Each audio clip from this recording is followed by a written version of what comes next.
кийин ушу эми суу абдан ошон алып келиш проблема болду да. Ушул суунун кандай бияка туташтырганыңар мөңгүдөн ошол жөнүндө айтып берсең. Суу эми кыскача айтып кетсек, суу мына ушул тоонун ар жагында 3,5 километр ары жактан берибизде алып келгенбиз.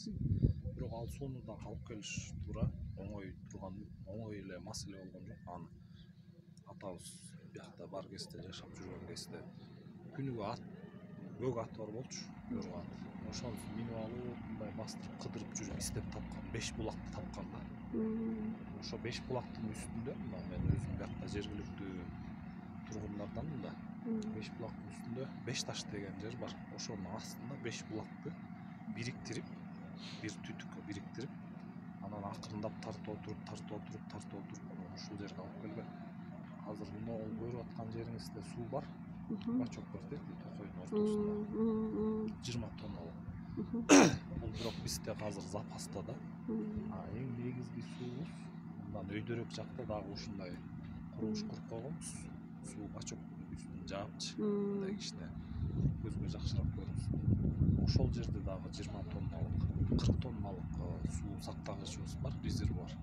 Ошондон анан бул жака келип, могул жерде распределительдерибиз бар. Отельге өзүнчө кеткен, ресторанга өзүнчө кеткен, баняга, бешиктерге өзүнчө кеткен. Кыскасы суу маселесин ошо атабыз өзү жазып алып келип тыштап кеткен да. Анан биякта кышында өтө суу менен өтө эле көйгөйлүү маселе, баттың калат. Суу менен иштеген бардык эле мыктыларды чакырышты.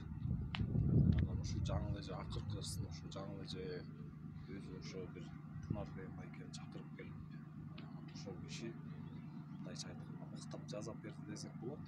Дагы эле бир аз көйгөйлөрүбүз бар. Бирок эми келген конокторубуз үчүн сиз дагы боз үйдө жатып атасыз. Мындай маселе жаратпайт дейм да. Кранды ачасыз, ысык сууңуз чыгат, жабасыз, муздак сууңуз чыгат дегендей.